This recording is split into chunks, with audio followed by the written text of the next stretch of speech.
This is Issue once again, and I'm back with another vlog about love. This time, pag-usapan naman natin ng mga two-timer. Before anything else, wala akong pinatatamaan dito ha. Ito yung kadalasan lang naman nangyayari. Reality kumbaga. Masarap mag two-time, diba? Yung tipong dala-dalawa sila, tatlo-tatlo, minsan 10-10 pa nga eh. Pero minsan naisip ba natin kung anong epekto nito sa mga nasasaktan natin? Masarap mag two-time. Pag natapos ka sa isa, lilipat ka naman sa isa. Tapos sa iba naman hanggang sa magsawa ka. Tapos iiwan mo lang. Kasi may nakita kang mas gwapo o mas maganda sa kanya. Minsan pag nag-away kayo ng number 1 mo, damay-damay pati yung second, third, and so forth.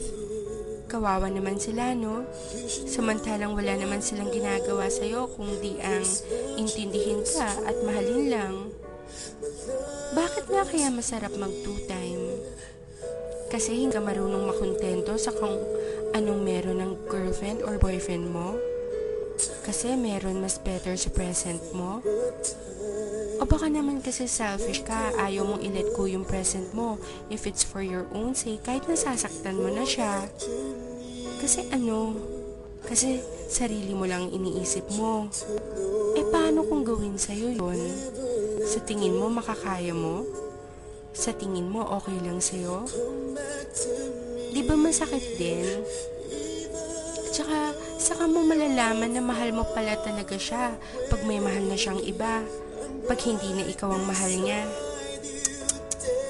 Guys, masarap pagmahal at mahalin.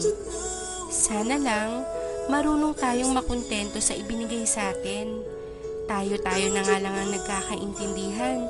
Tapos tayo-tayo pa ang nagtataluhan. Guys, wake up. Mahalin yung mga girlfriends, boyfriends nyo. Be loyal. Sorry sa mga natatamaan ko. Ginigising ko lang kayo sa matagal niyong pagkakatulog. Baka kasi paggising niyo, wala na yung taong nagmamahal sa inyo ng totoo.